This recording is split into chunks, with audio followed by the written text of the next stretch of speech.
All right, I think we should start. Well, welcome everybody. This is the Q&A session for chapter 1, the validity chapter of the standards. We have Professor Susan Lane as the invited expert. Thank you very much, Professor Lane, for being available for this instance.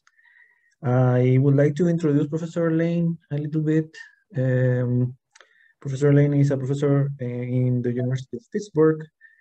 She has a terrific CV and track record.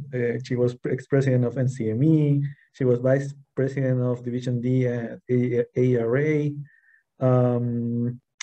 She participated as a member of the Joint Committee for Reviewing the Standards in the 99 version. The process was during the 90s. And also Professor Lane participated in the Management Committee, if I wrote that well, for the current version of the standards.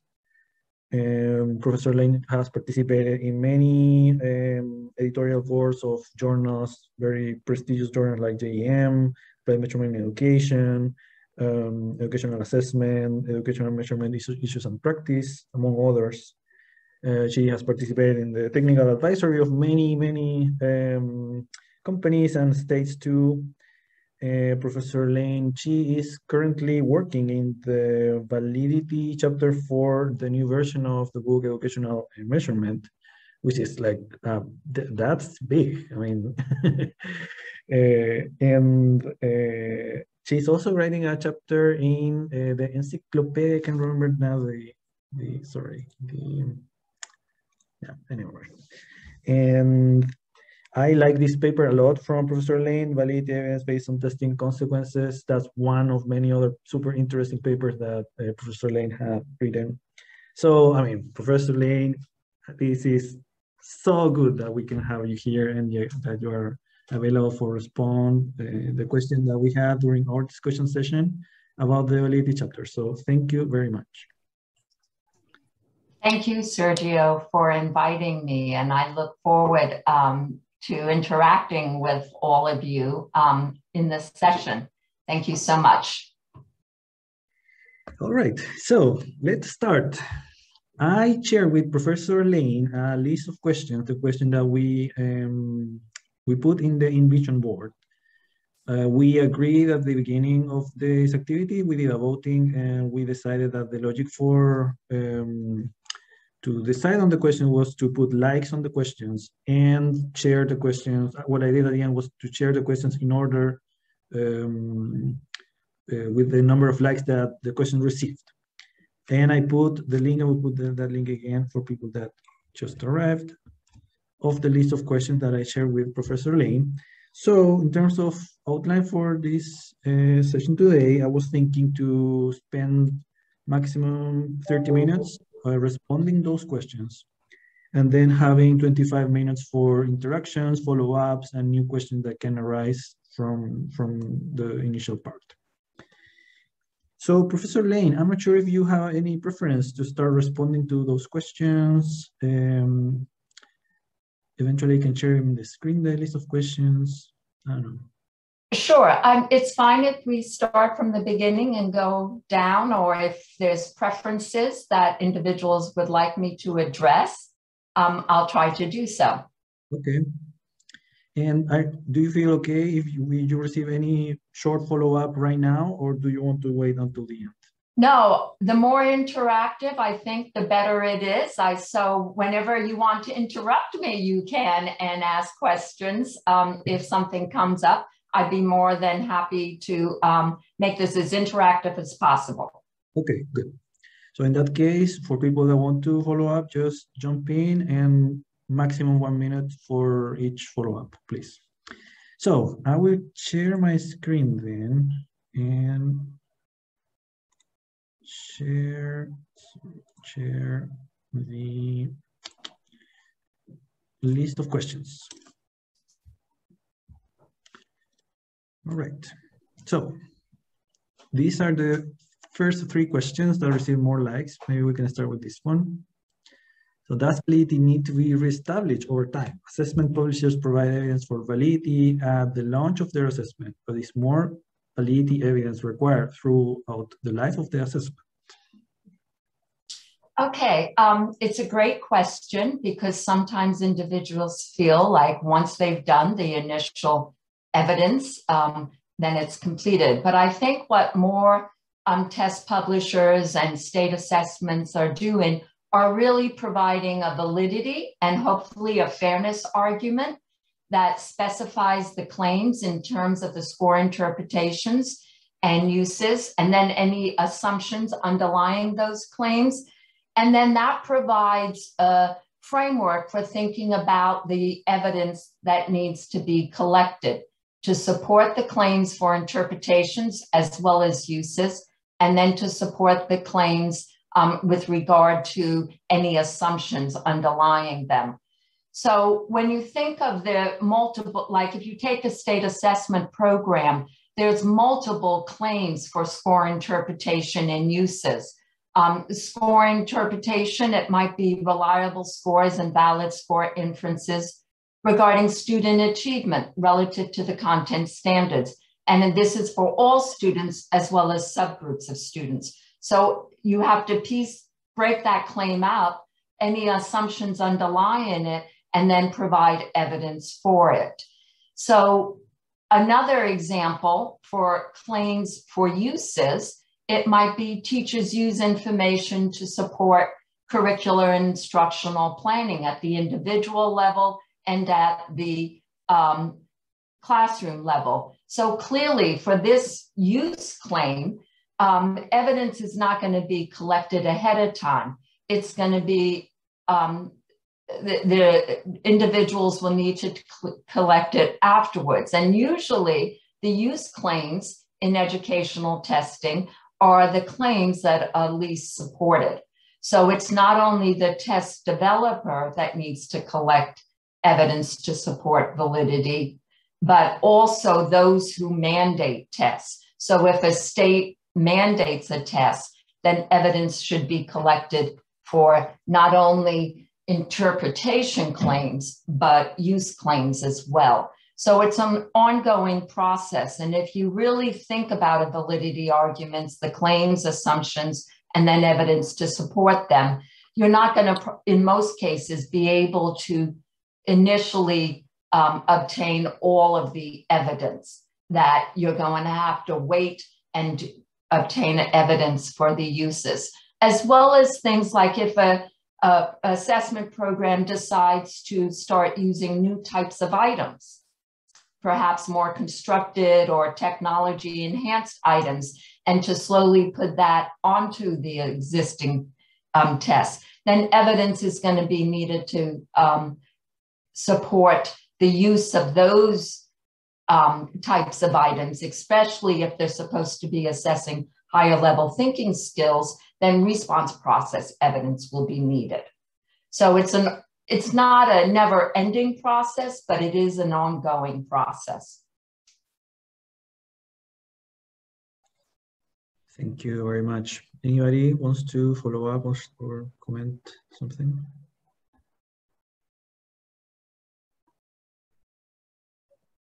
Yes, no? Don't be shy. Professor Lane is very nice. That might not have been a satisfying answer to say that evidence is probably somewhat ongoing, but initially you're going to have priorities of the evidence to be collected, and some evidence just can't be collected initially. So you have to think about the priorities in terms of the claims that you're making about score interpretations and uses. Professor Lane, but I have a follow-up on that, because I mean, I agree with you that this, of course, validation is ongoing, but still you will be worried about the validation of future uses. So even if you do an evaluation of something that you use, how the test was interpreted and used in the past, that is relevant only if that that case makes sense for future uses. So yeah, I mean, and also I can see that there are some type of evidence that you can only have after you had like a full complete cycle, or I don't know, like using the test, but still, I think you should be proactive in general to gather evidence beforehand, right? Right. I mean, you need to provide as much evidence ahead of time as possible before a test is operational. But there are cases in which you cannot, because such as the uses. And if it's used in a different way, then it's incumbent on the user to provide that evidence. Right. Okay. All right.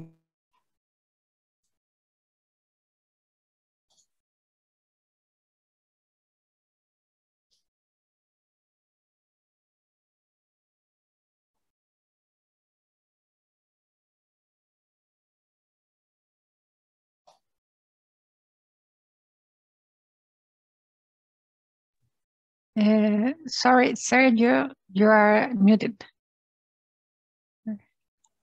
Sorry. So validation is the joint responsibility. I will continue with the following question, sorry. Validation is the joint responsibility of the test developers and the test users. How can these parties cultivate a culture of rigor in different high-stake contexts, e.g. private and or state-sponsored testing, when it comes to getting decisions based on assessment right? In cases where conflict of interest arise, or disruptive validity evidence is uncovered, or even collusion between developers and users, where can external oversight come from, or is that necessary? Another great question. You know, I live in the world of state assessments and K-TRU testing. However, I have served on a number of advisory groups for credential testing. But in state assessments, we have the peer review process, which does provide some oversight. Now, it's not perfect, but there is such a process. And there are psychometricians that actually are involved in the peer review process for state assessments. And state assessments also have technical advisory committees. I believe, Neil, that all the states that I know of have technical advisory committees, and these usually consist of anywhere between 6 and 10 psychometricians. They have expertise in different areas, consist of experts in the assessment of students with disabilities and English learners. So in that way, these technical advisory committees, or TACs, review the work that is being done at the state assessment systems, and they provide recommendations. I'm currently serving on way too many state assessment TACs, but it is extremely enjoyable. And all the TACs that I've served on, the state assessment folks, as well as the contractors, really want to do their best. And the TAC serves as kind of an external review and provides recommendations. So I think that is very useful. There's also, when you think of not only that, but testing companies have technical advisory committees too, like ETS, Pearson, ACT. So while the technical advisory committees don't have the last say, they do provide recommendations for the work. And then assessment programs might have external independent individuals do some of the work. For example, alignment studies to determine the extent to which assessments are aligned to the content standards at the state level are done by an independent contractor. Standard setting is done by an independent contractor. So there is a degree of external work and review that's done for testing programs. I don't see overall like monitoring body, but I think that technical advisory committees do great work in trying to help reinforce what's good, change or try to change what could be improved. All right. Anybody wants to follow up, comment on this response? Yes, Dr. Lane, I wonder if you have any thoughts about the fact that the quality assurance process you just described is relatively opaque to downstream stakeholders like parents and students and those that are maybe most affected? I agree with you. It is, a lot of people don't know about tax. And even if you go on state websites, you don't even see that information sometimes. So individuals might not be aware of it. Some state assessment or state departments actually, within law, have to have the TAC meetings open to the public. And I've served on them where an individual or two will come in from the public, but most of them are not like that at all. So it might be, you know, a good idea for states and others to really kind of advertise, in essence, to indicate that there is some oversight in terms of technical advisory committees. I have a question kind of going off of that. So in thinking about, we talked a lot in our previous meetings about users and their responsibility in collecting validity evidence. And so I'm thinking, you know, I think I work in some state testing, K through 12 testing too. And so I'm thinking about our users and how would they know when a use requires additional validity evidence? And are the users, those users, the people who mandate the test, is there a better way for them to have access to the tax as well? Just to kind of facilitate their collection of validity evidence?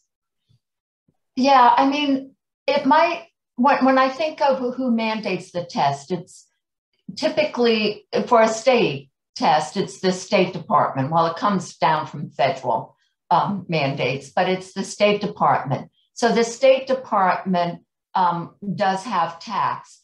Now, for school districts, those that might be using different types of interim assessments, you know, there's a number of different ones out there.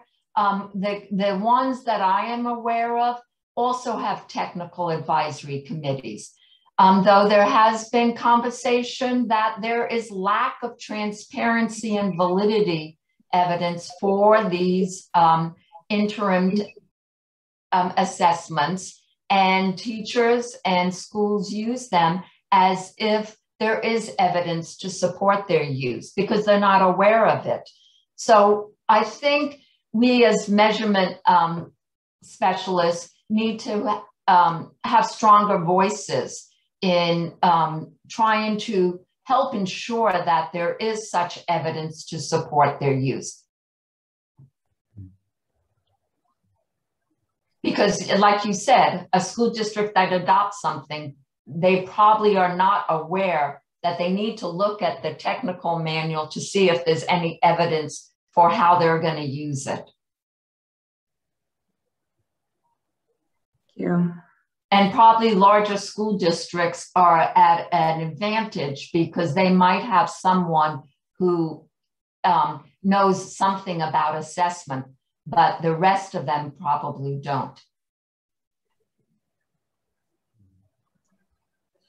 Any other follow-up?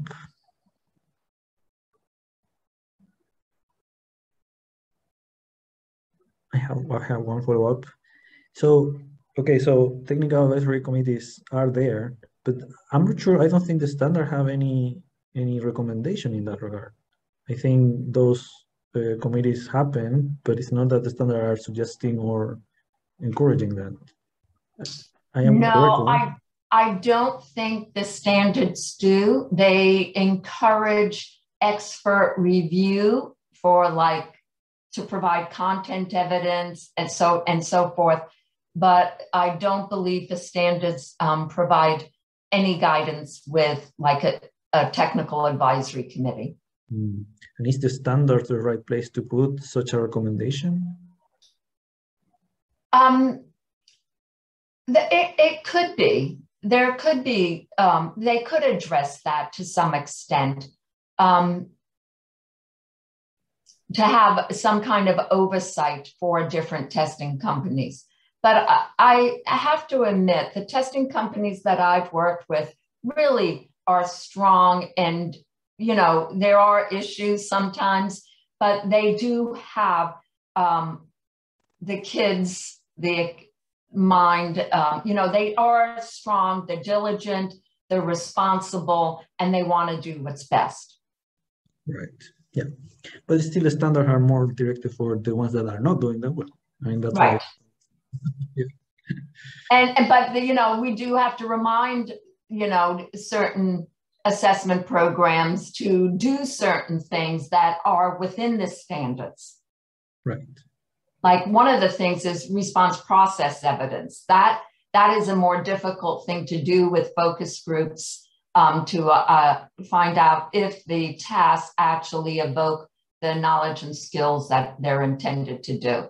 But more and more states and testing programs are doing those types of think alouds. Mm-hmm. All right. Any last comment, follow up? All right. Hold on, there is a question in the chat. I'm wondering about how measurement specialists can make their voices heard in terms of making sure users are aware of the presence or lack of validity arguments for their specific uses. How do measurement specialists know that users are trying to do something? How do users know that they should connect with measurement specialists? Could you read that question in the chat, Professor Lin?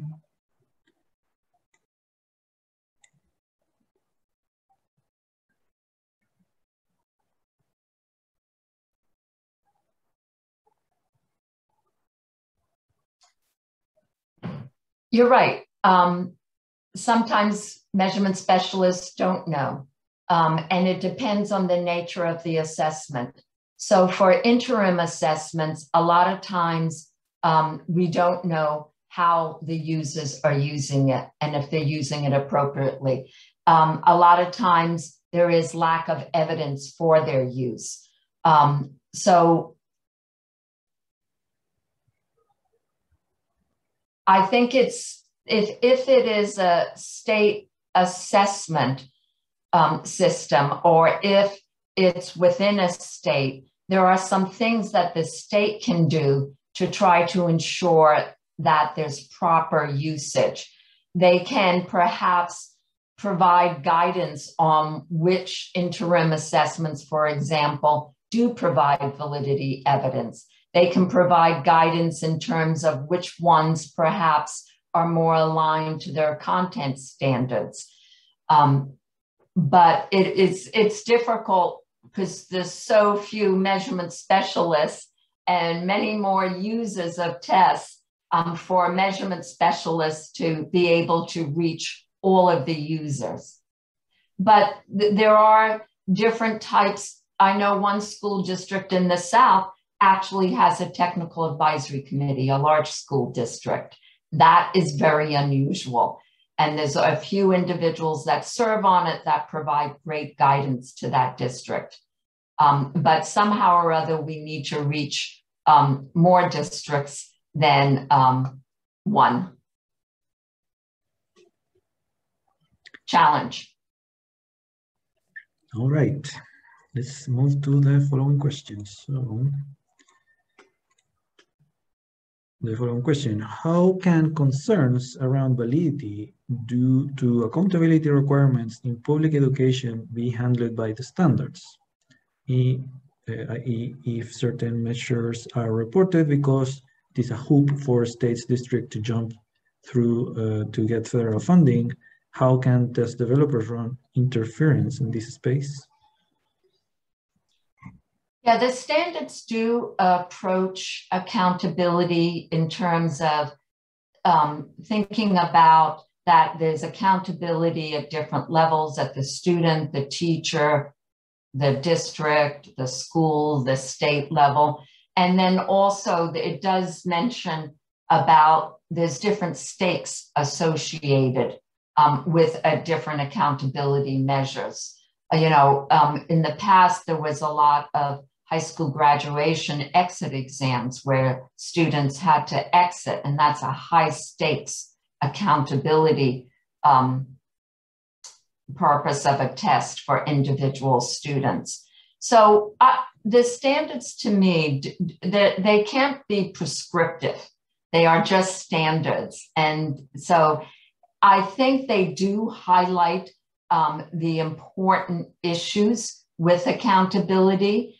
The standards are not there to identify different indices, because when we think about an accountability index, it might have achievement status. It might include progress. It might include graduation rates. It could include attendance, the extent to which achievement gaps are decreased. So there's multiple things. And when we think about the information that can go into an accountability index, it's going to depend on who thinks what is important. So what do people value?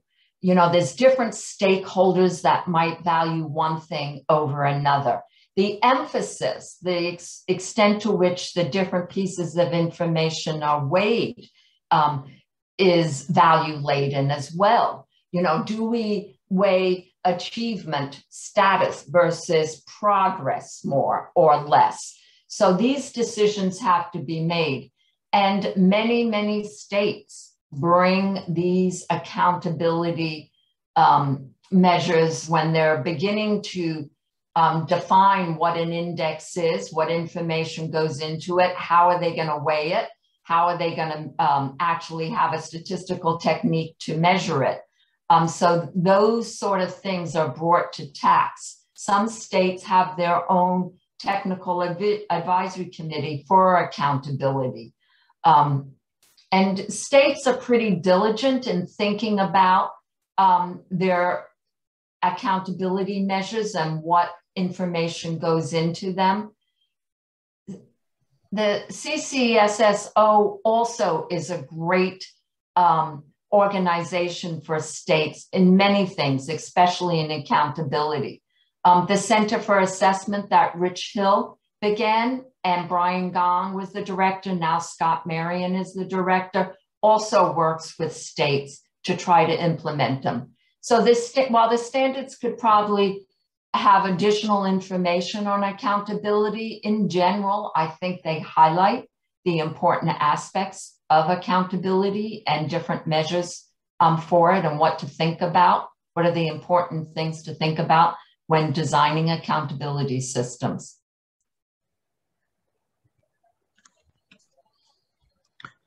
Great.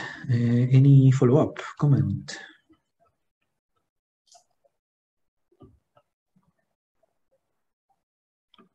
Yes, no.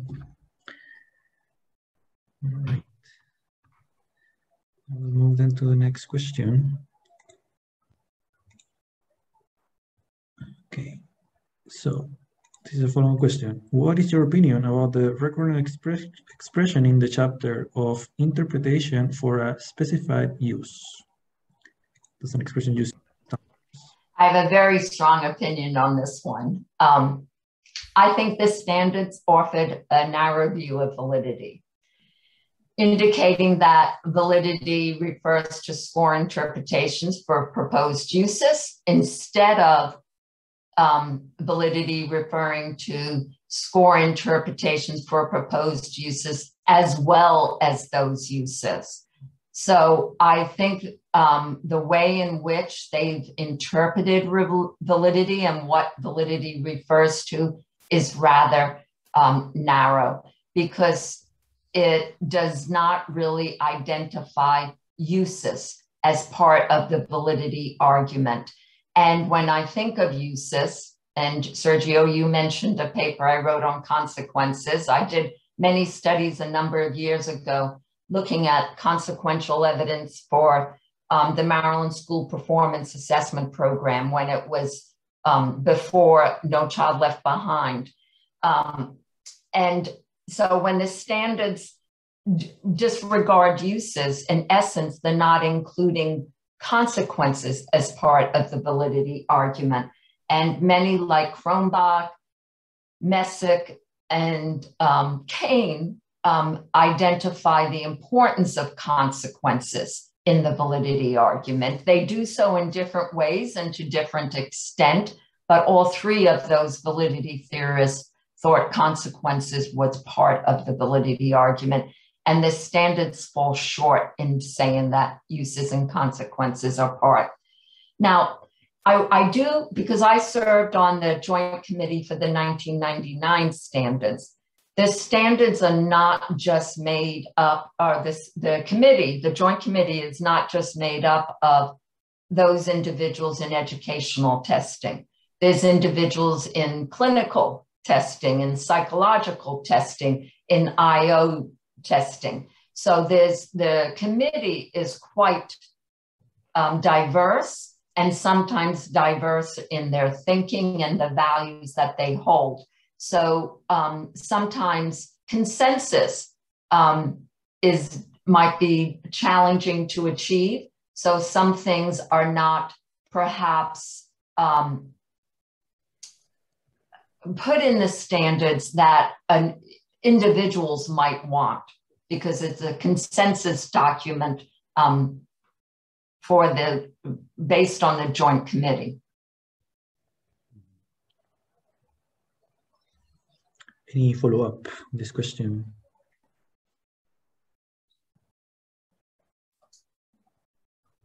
Comment? No.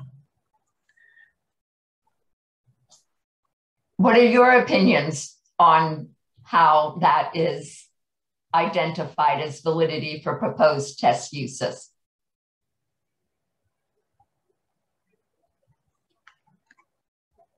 I have also a strong opinion, but I will let somebody else to speak first, please. I always found it to be confusing and seems like wordsmithing, the result of horse trading to get to consensus you've described, I think. Is use included or not? I'm not clear. Yeah, I think one of the recommendations probably for the next committee will be to make it explicit if uses are part of the validity argument, and if consequences are part of the validity argument. Because in fact, I think the 2014 standards went slightly backwards from the 1999 standards, because in the validity chapter in the 1999 standards, consequences was clearly part of the validity argument.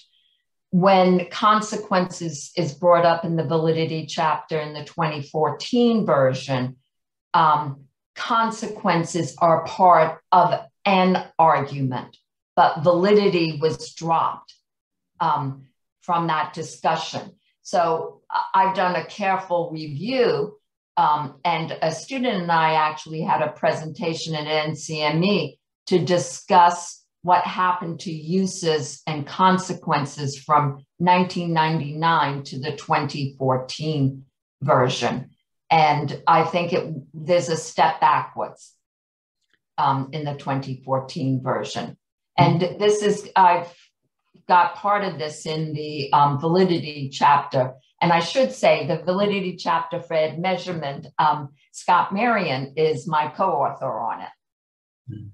Professor Lane, and in which NCME conference did you do that presentation you said? Oh, it was a number of years ago. I can send you that paper, Sergio, and it will be up in the upcoming validity chapter as well, part of that. Awesome, yeah. I don't know, the wording that the standard has, it's so ambivalent for me, because on one side the standard is saying that validity is not a property of the test, but when the validity is tied to the interpretation, then if you have like a few interpretations that are kind of like the expected interpretation of the test, then validity is kind of like a multi-dimensional property. And if a test has only one expected interpretation, still validity is going to be a property of the test. So that thing, I don't know, I also don't like the wording. And I think it leaves like a lot of room for interpretation at the end, because if one single interpretation can be linked to many uses, then validity is getting closer to be a property of the test. If any use has a specific unique interpretation associated, then that might be different. And then there is like an acknowledgement of that any specific use has one specific interpretation, and then validity is kind of more wide. But that's not explained, that's not problematized in the standard. So it leaves so much room for different kind of readings of that expression. So yeah, I don't like it.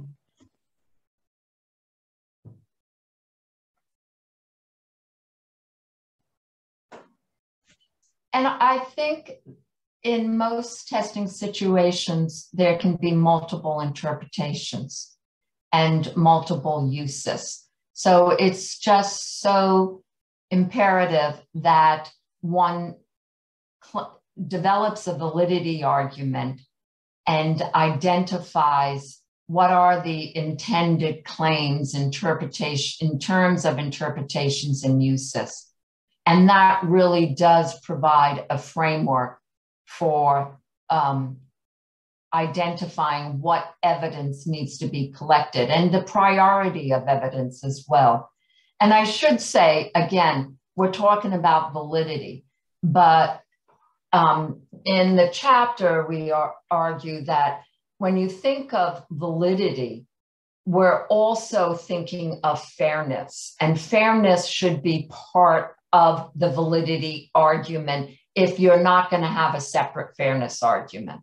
Because when we're thinking about fairness and equity, we need to ensure that everything we do, from defining the construct to collecting information about the uses, is paying attention to the different subgroups within our population of interest. And when we think of in the past, when we define constructs, even mathematics achievement can mean something slightly different in one culture over another. And the way that it is measured can be slightly different. Just the way, in a simple arithmetic problem, the way in which that arithmetic problem is formatted can change. So we need to be really careful about when we're thinking about validity, we're thinking about it for all students, but we need to pay attention to it for different subgroups of students within our population. All right, any other comment, follow-up?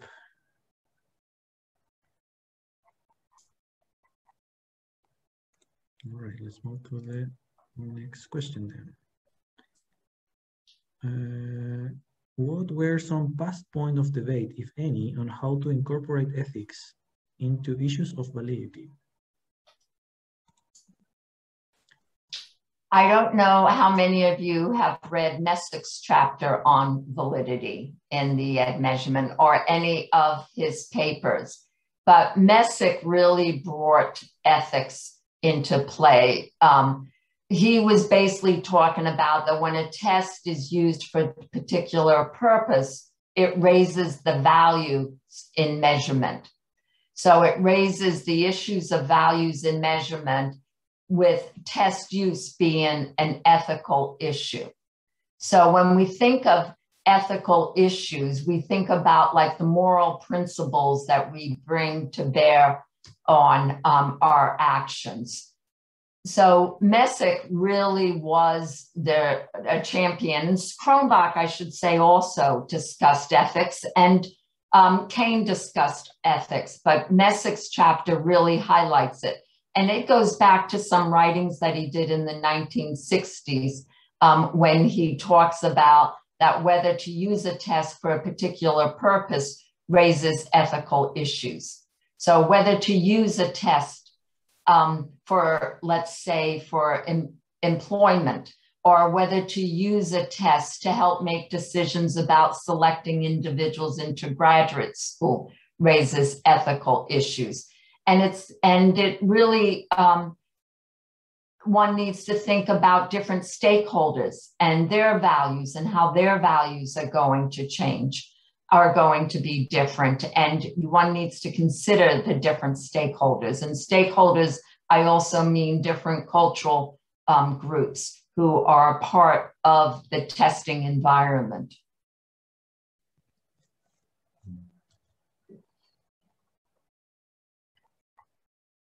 Here at UMass, we have the validity class with Steve Ciresi, and he make us read the validity chapter from MESIC. And we have like very fond appreciation of that chapter because like we suffer it. It's a strong, dense chapter, but there's so much good in it. It probably required a number of readings from me. And I still go back to it to think about some of the things that he has said. Now, one of the things that I disagree with Messick, he argued that consequences should be part of the validity argument. But for the most part, he argued it in terms of consequences should be part of the validity argument if negative consequences might be due to a flaw in the testing process, such as construct underrepresentation or construct irrelevant variance. But many, like Kane, like Bob Lynn, argue, and myself and Steve, I believe, would argue that if tests are mandated to make changes in instruction and curricula, so tests are used as educational change agents, then consequences are extremely important, regardless if it's due to underrepresentation or construct irrelevant variance. That clearly should be looked at, but any consequences that could potentially be negative, unintended, should be looked at. For example, back in the days, I don't know if you've studied when minimum competency testing came into play, and that was in the 1980s. The goal was for states to develop tests to ensure that students had basic skills. And one of the consequences of that testing movement was that only basic skills were being taught and instructed on for students who were achieving poorly. In some cases, that was perhaps students living in economically disadvantaged area. So they were not instructed on higher level thinking skills. So that was a negative consequence of the minimum competency testing movement. And to me, that is part of the validity argument. Sorry, I went off in a tangent. No, but that's great. Any wants to continue or respond to this?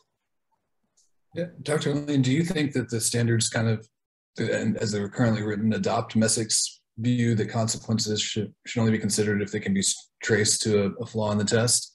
I think that's kind of what standard 1.25 says, but I've always been unclear on that, and I wonder what your view is.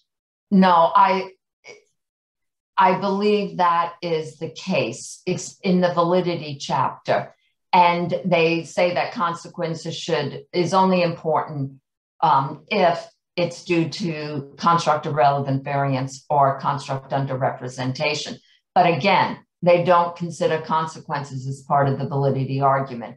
I believe when you go into the accountability chapter, it's either I forget which one, I should have looked at it, the educational testing or the accountability chapter, it does discuss the need to look at consequences if the tests are mandated and are used as educational change agents.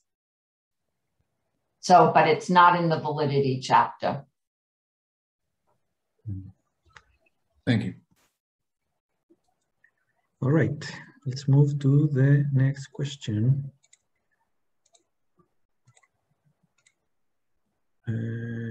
In what ways do you think the standards could be made more user-friendly for a novice?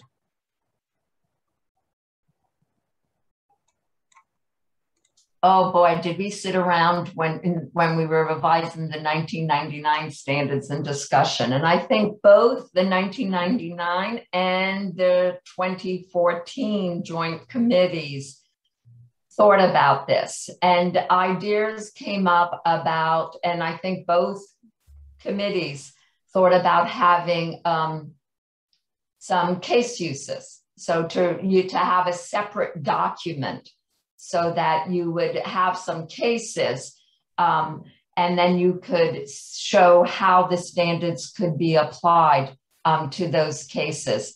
But they never came to realization. And I remember NCME tried to do something like that a number of years ago, and just trying to ensure that you've got enough context around the use cases, ensuring that you've got agreement is very difficult. So it would be nice if they did have some use cases, but it's difficult to do. It would be nice to do it in a particular area, like in educational testing or state testing, and that could be achieved.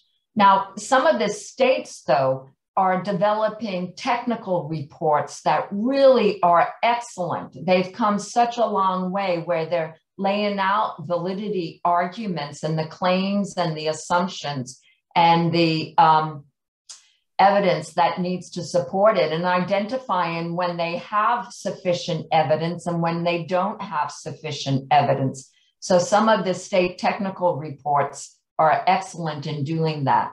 And I think we're going to see more of that. Another framework, in addition to the standards, is to think about Kane's framework in thinking about the scoring inferences,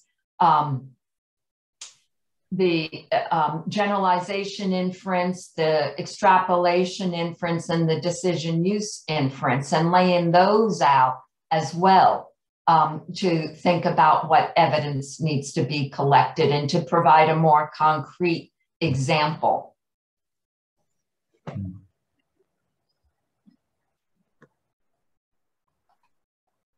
Any response? Any follow-up here?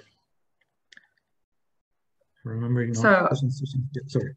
Yeah, no, you're good. So I was thinking about, I think that's awesome, you know, that there's documentation out there that's so good, and I understand that it's difficult to create that for the standards, but I don't know if there's a way to connect those resources either with the document, the standards document, or something on the web that would say this is a good example of this. I don't know, that would maybe connect those without it being part of the standards.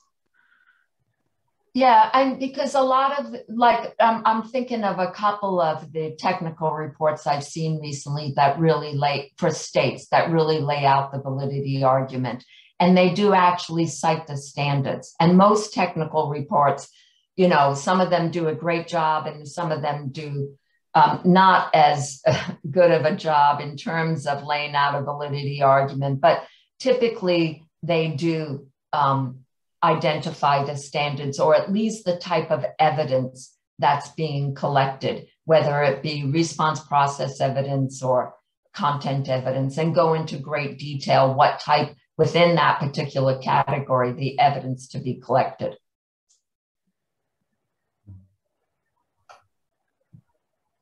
But still, I think there is something about the format of the standards that may need some review, because currently a standard is understood as a fixed document, and now we have so much technology available to make it more dynamic and don't need to wait like 15 years like to have some changes or updates or enriching the document.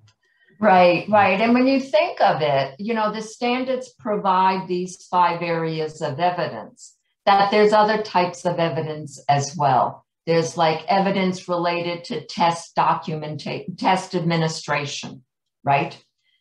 Because the way in which tests are administered can provide validity evidence, or their test security also is an area where evidence can be collected to support the validity of score inferences and uses. So the standards could become even broader in thinking about the types of evidence. All right, any other comment?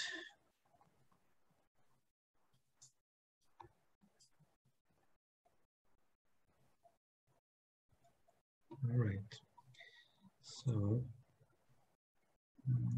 let's move to this one question.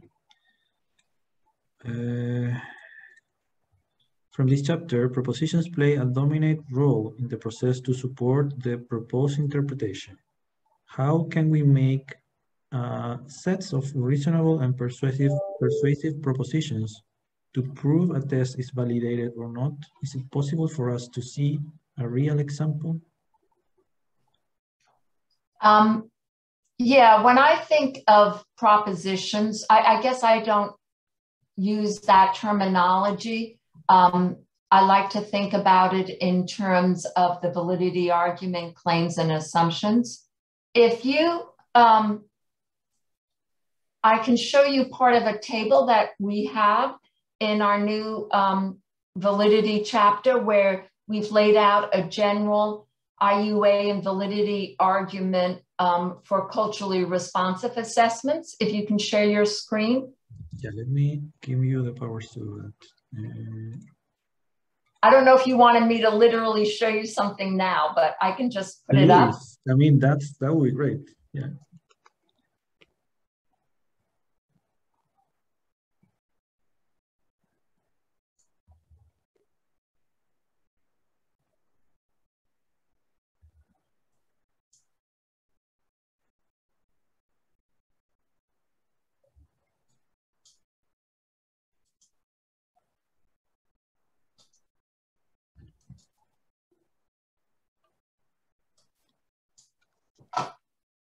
All right. Can you see my screen? Yes. Okay, so this comes, I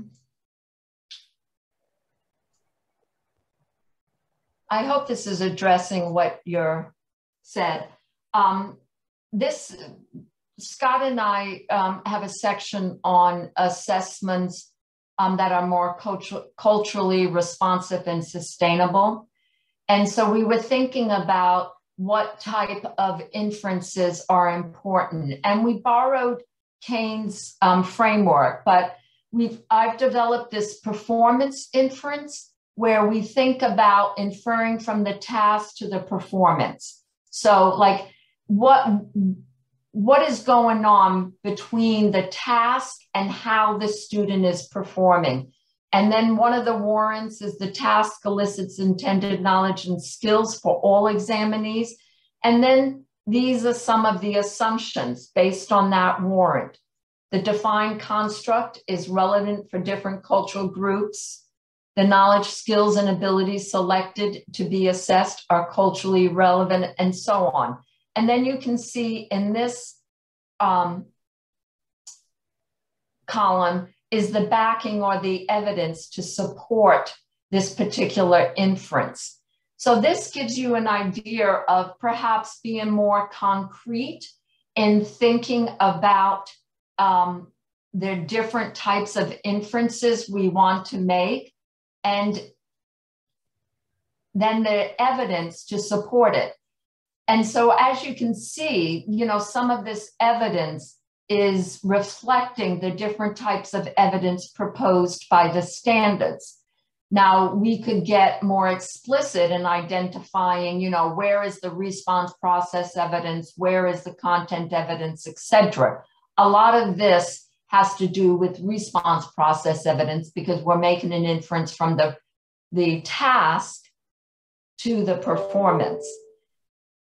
And then if we go down here, this is Kane's scoring inference, where we're inferring from the performance to the score. And so the scoring rule that assigns a score to the test performance reflect the knowledge, skills, and ability for all examinees. And you can see the different assumptions underlying it, and then the types of evidence. So this is only just a partial, and it goes on to the generalization, the extrapolation, and the use. Now, if you let me, this is only a partial way of thinking about the evidence for more culturally responsive assessments. But others, like Chappelle, has developed a validity argument similar to this, but for assessing students, English learners, and that would be a good document to look at. And Kane and his colleagues have done a validity argument for that provides these concrete examples for certification testing. So there's examples of these types of validity arguments and then the evidence to select them.